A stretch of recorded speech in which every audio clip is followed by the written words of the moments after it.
Hi everyone, as the founder of the Jails Tennis Academy, for myself it's a great honor and privilege that our academy can be associated with Midstream Ridge. Thank you to the headmaster, Mr. Aramsa, head of sport, Mr. Langenerfen, for all your support and all your help. For us at the academy, it's not important just to develop champion tennis players, but to develop champion people. Tennis is your best first sport, and it's a great honor for us that we can be involved from a very young age in the school, developing talent and developing skills through tennis. So thank you very much for all your help. We really appreciate it and really hope that we can still be associated with this school for a very long time.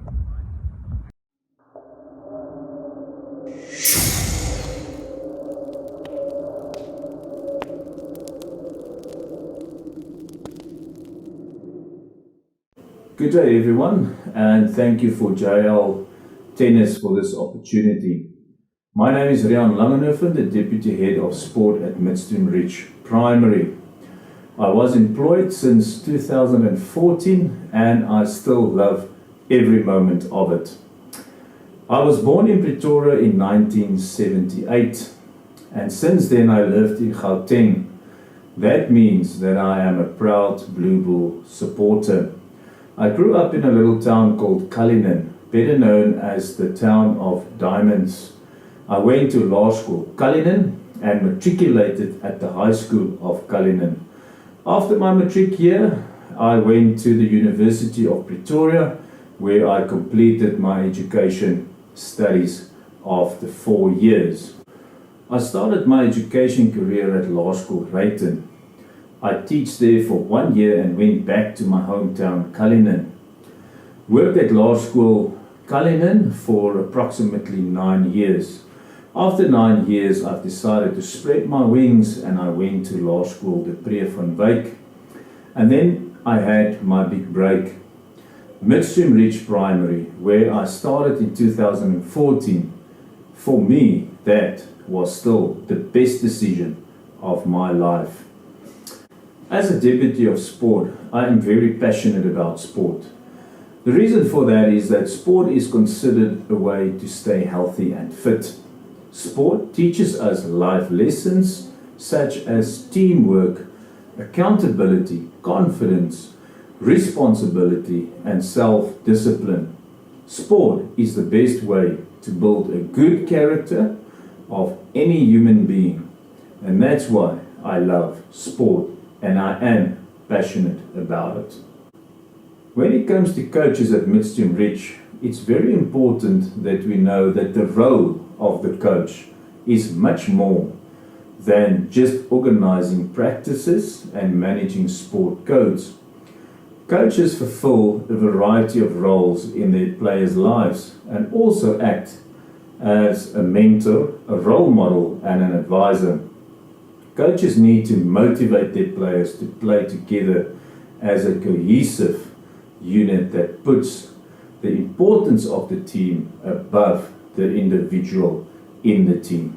To be a good coach, you need to understand how you can manage your players and obviously understand the individual in your team. All players differ. Different coaching methods is needed because different players respond differently to instructions. The coach must be able to adapt and to motivate each player to the best of his or her ability. I always tell my coaches, it's not what you do, it's how you do it. And that will make a difference in every learner's or player's life. The sport goals for the next 5 years ahead is very important for our school. We've been involved in sport for almost 7 years now and we've done extremely well. But for the next 5 years, the following is very important for us: to strive for excellence and fulfill our goals to the best of our abilities.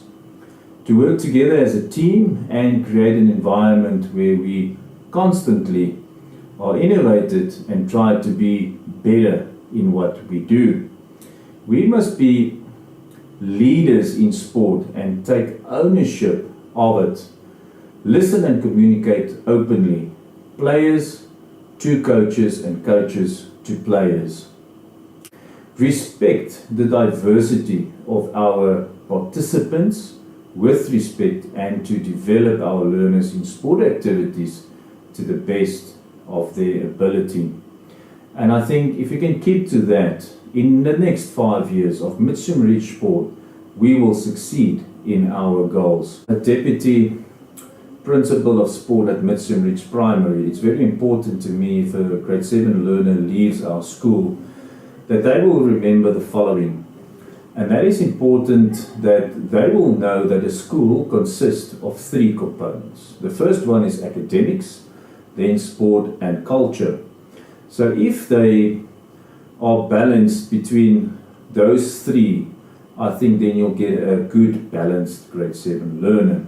In all 3 facets, we want to develop the trainee, and that's our learners, as a fully fledged human being who will acquire further life skills such as communication, it's important to me, leadership development, crisis management, general discipline, and lastly, responsibility and a good human relationships that they can have with other people. And I think if they can take that with them, then they will be successful in the life that's ahead of them. I started here in January 2018, so this will be my 3rd year, I think, 4th year.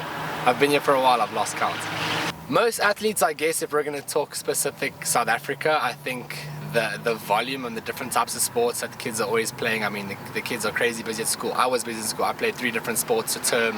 I think it's finalizing, choosing what you want to do at an early age. That's one of the biggest struggles, because then you specialize a bit too late. So I think that's one of the biggest struggles we have with the facilities, but we have so many different sports.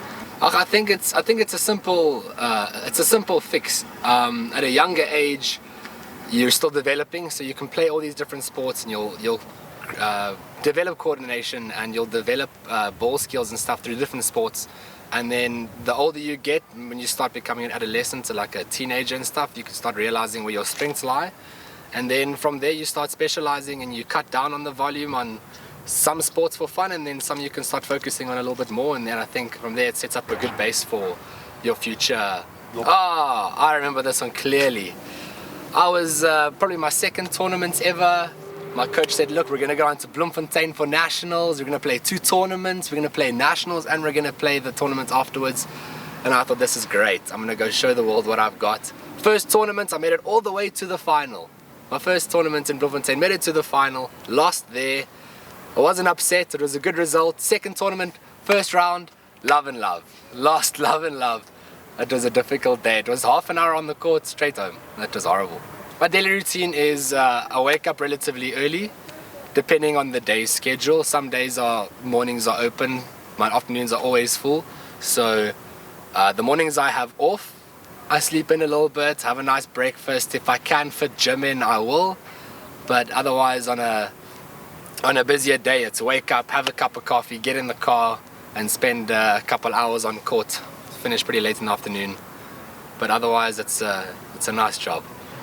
Sport is one of those, it teaches you so many things. It teaches you coordination, it's teamwork with all the team sports, it's fundamentals, it's thinking, it's a different type of thinking from sitting at school or on a desk writing on paper. When you're being a bit more physical and you're sweating, you're running around, your body is developing, your mind is developing, you're thinking in different ways. And at the same time, it teaches you that there is fun on the sports court. You can be having fun, and you can also be competitive. So you got a lot you can gain and benefit from playing sports. My goal is to give every kid the chance to try tennis and enjoy it and make it part of their lifestyle. What I want to do is I want to grow every program that I'm running at Midstream Ridge's courts, and I want to fill it up completely. I want the kids to start nice and young, and I want them to stick through it throughout primary school and serve into every single group that I've got, because it feeds into each other from a young age all the way to grade 7. From there, I want to make sure these kids learn basics, they learn ball skills, they learn how to have fun, they learn how to work together, and if some of them want to stick around and take tennis more seriously, then I'm doing a good job. For the kids to have fun, I make sure that they are able to understand when it's time to have a good to have a good time where they play some games with the balls, they learn different rules. We make games that teach them about tennis and teach them rules and also teach them the dimensions of the courts while having fun and laughing. Because the games generally make the kids enjoy it a lot more. They go home, tell their parents, I had tennis today, it was so much fun. And they bring their buddies along with it, and in turn, that grows the program, and in that turn, it makes tennis a fun sport for them. Tennis is an individual sport. It is a difficult sport when you take it seriously, but if you can add fun to the program early on, they'll always find joy in playing tennis. Started the business actually in a very funny time. We started a month before lockdown, 2019 in February. Fortunately, nobody knew about lockdown and nobody could plan for this, so we're very fortunate to still be open. I think we did a good job at picking the right market. I definitely see a change in Lafayette, so hopefully we'll start building up some more clients. Hopefully sport will start opening up a little bit more so we can get more involved with more events. We're going to try to get involved more with the school. We really want to cater for the state, the lifestyle that's here in Midstream. I guess the biggest letdown is the sport that keeps opening up and closing down. We never get to seem to get momentum. As soon as we think we're getting some sales, we have to get creative again from the beginning. Currently, Lafayette has 2 employees, then myself and Aurette that also works in the business. I think my favorite part of Lafayette is looking at the stock and see what we can get into the shop and what excitement that can bring in for the estate. It's always a challenge to see if you can get something sold, and it's also nice to look at all the merch that you actually want. So it's to put your wants aside from what the estate wants, and that part of the business to me is nice. I also like meeting up with the suppliers and get involved in the retail world. Look, we'd like to be more social now with the guys in the shop. Unfortunately, it is lockdown, so there's a lot of restrictions. We've spoken about a couple of things that we'd like to do. We'd like to get involved with action sports, and we just get away from the tennis court for a while. And then we've taken the guys out for dinner and a couple of drinks just to talk about the business and stuff. It's always nice to get the guys' feedback. My favorite item in the shop has got to have to go to my sponsors. I've got to say Wilson. Maybe in the next video I'll mention something else. But to tell people something else, we've been generally involved with the sporting world, so we're looking at the sport entertainment world and the lifestyle world. So we've brought in the longboards. I think it's a great thing to have in the shop because that's not something that's for a specific crowd, that's for everybody. If you go on vacation or you just want to hang out, so I think that's a pretty cool product to sell. I like to be in control of my own salary, so that's why we started the business. We're also looking for something that can bring in some passive income. It is something that we still have to spend some time on, but we're not directly involved in the shop as much as we are in the tennis academy. So I guess that was the thought behind opening the shop. The shop covers mainly the school sports and some running and fitness. So obviously, since we have the tennis academy, we have a lot of tennis product. We have cricket, hockey, netball, rugby. And then we started to broaden the thing with running, exercise, like gym or training clothes. And then we have our entertainment where we bring in the longboard so that we can cater for the estate. Yeah, good day. My name is Vernon Aramsa. I'm the principal of Midstream Ridge Primary. I've been the principal for the last 8 years. And we're a young and up-and-coming school, and we believe that in the primary school, children should be exposed to as much as possible, and it's great to have JL Tennis with us. For the last 15 years, we've been involved with them, and we could see how quickly we've grown as a tennis school, and obviously in the future we would like to do a little bit more, and having our own tennis courts at the moment and using them makes a big difference in our school. I've been in the ISASA schools for the last 22 years. Grew up in KwaZulu-Natal, started my first private school there, moved to Gauteng about 21 years ago. And the idea was always to get to a school which I believe that can make a difference in a child's life. And we've seen in the last 16 years how sport, cultural, and obviously the academics made a difference in their lives. What is different to Midstream Ridge at this stage is the fact that we're focusing very, very specifically on academics, and especially with maths and languages. And then obviously what we do in the classroom, and we would like to do in the afternoon with our kids in sport. Tennis is a huge part of our school, and we were privileged to have a number of good and excellent tennis players in our school in the last couple of years.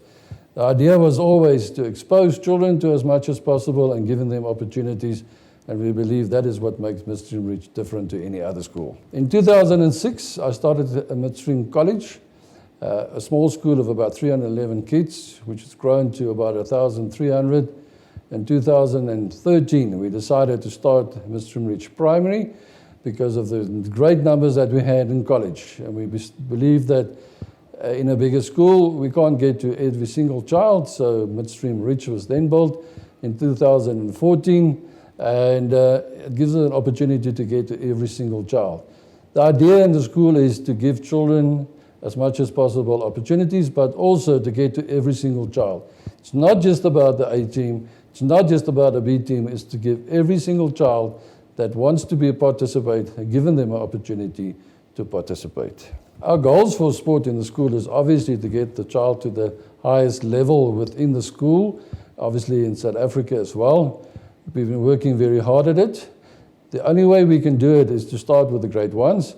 We've got about 30 children in grade one that we are specifically getting them to tennis and on a daily basis, and to ensure that the school pays for it and make sure that they get the best possible coaching. And that is where jails come in, where they will obviously see in 150 kids in grade one who is the best and who are the children that can benefit the most from jails.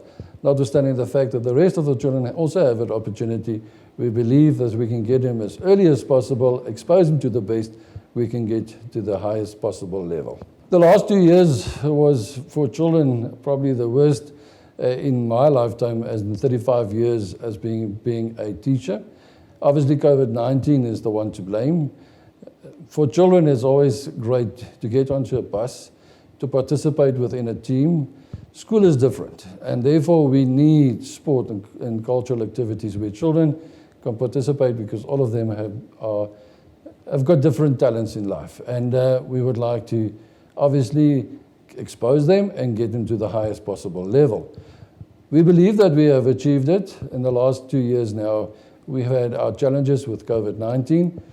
Fortunately, jails quickly got on board and making sure that our children can get out on the tennis courts, because it's not activity where they get physically involved with one another and can be played on a tennis court and keep safe distance from each other.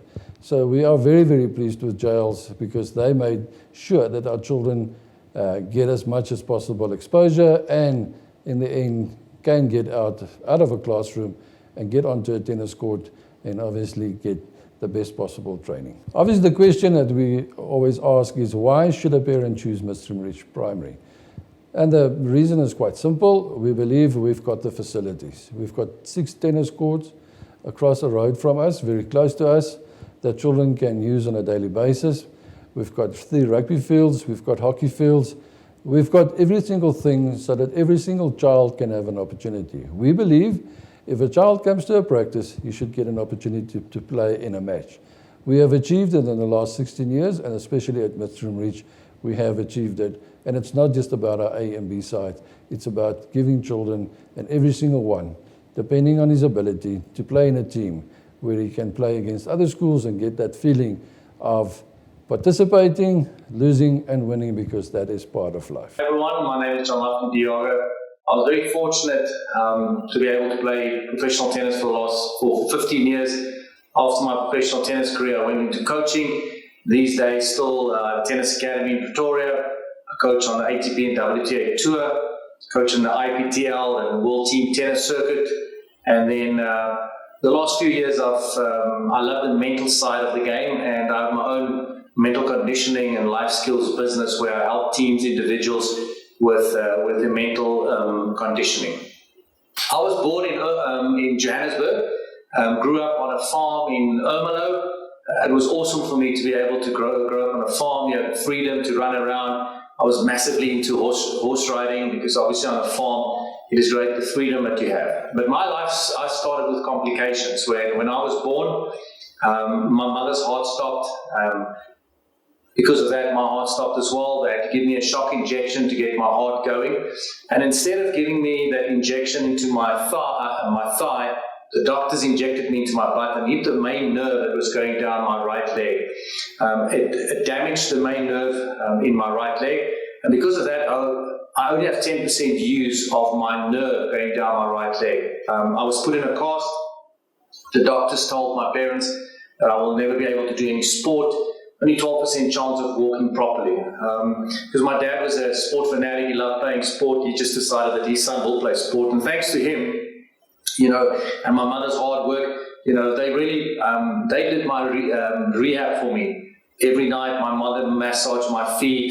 The doctor said I was not allowed to walk barefoot, but living on a farm, it was great for me to run around. My dad literally threw my shoes away and he said, you're going to run and you're going to operate and we're going to treat you like a normal kid with no disability. And that really saved me because the fact that I was walking on barefoot at the farm gave me flexibility in my leg and helped me, to move better. My schooling was different. In my standard 6 year, I missed 21 weeks of school. In my standard 7 year, I missed 24 weeks of school. And eventually, I decided that, it would be better for me, to leave school. I went to my dad and said, listen, I really want to play professional tennis. And so I ended up leaving school on the 17th of March in my standard 8 year. And 6.5 months later, on the 31st of October, I wrote matric. I literally did 3 years in 6 months. And then I went to the military. That was still compulsory for us to do military, and I went to the military at 16 so I can finish it and then play professional tennis. I was very fortunate. The first taste that I got of international tennis was at the age of 12 when I won the Rolex International in Port Washington.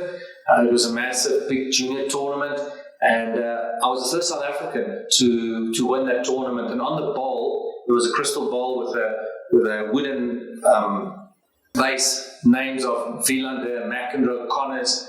Those guys all won that tournament when they were a junior. And that was the first time when I thought to myself, maybe I must focus on tennis a little bit more, because at that stage, I was playing rugby, I was playing cricket, doing athletics. Literally, 2 weeks before the holidays, I will take out my rackets, I will train, and during the whole holiday, I will play tennis tournaments. When the holiday was done, I would pack my rackets away and focus on my school sports. I'm a passionate rugby fan. I mean, rugby is probably it's my favorite sport. I love rugby. I always say I love rugby 150%, cricket 130%, and tennis 100%. The reason why I decided to, play tennis is that when I make a decision, tennis was the only professional sport. Rugby and cricket was still amateur sports. And I'm very glad that I took that decision. If I have to make that decision again, I will take the same decision. But winning that under 12 event was massive for me, because that was the first time that I really thought to myself, I really need to focus more on tennis, because maybe this could be the sport, that will take me places. And, I started focusing a little bit more on my tennis. At 16, I started traveling a lot more. And in the middle of when I was 16, I turned professional. I started playing on the tour, playing futures, the entry-level tournaments. And I was really lucky that I went through the ranks pretty quickly. Didn't play so many years on the futures and on the challenges, because I think that is the challenging time right now. You can get stuck so quickly, play so many futures, so many challenges. And I was very fortunate that I could go through those ranks quickly. And at the age of 19, I became one of the youngest South Africans to qualify for Wimbledon in singles. I lost to Richard Krajcik in the first round, qualified for the doubles also that year. And 6 months later, when I was still 19, I made the semi-finals with doubles partner Marcus Andruska. Became the youngest South African to make a semi-final of Grand Slam. It was a massive event, obviously, for me. And, that just helped me with getting my ranking up to, the top 70s, being able to get into big tournaments. But leading into that, it's very interesting, because I went through the year, didn't have great results, lost a lot of close matches. And at the end of the year, the Kremlin Cup was in Russia, and I was supposed to play that with my partner, Marius Barner. But leading into that event, I lost so many matches, 7-6, 7-6, 7-6, 7-6, 7-5, so I couldn't buy a tiebreaker. And just before the Kremlin Cup, I actually told my dad that I was going to come home because I was just tired. I was mentally tired and I didn't want to play in the Kremlin Cup.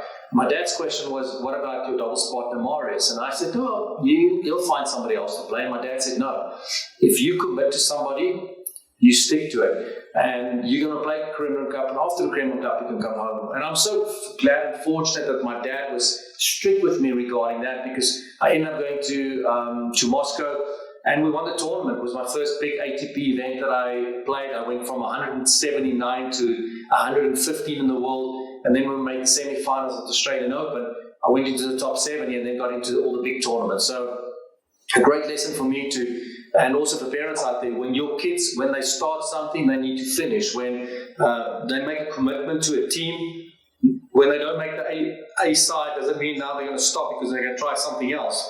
You finish what you start. So if you start in the beginning of the year, you don't make the team, it's fine, but finish the next year. After my tennis career, I always had a passion for coaching and helping people, and so going into coaching was the natural thing for me to do. I was very fortunate. I had some great coaches growing up, so I learned from the best.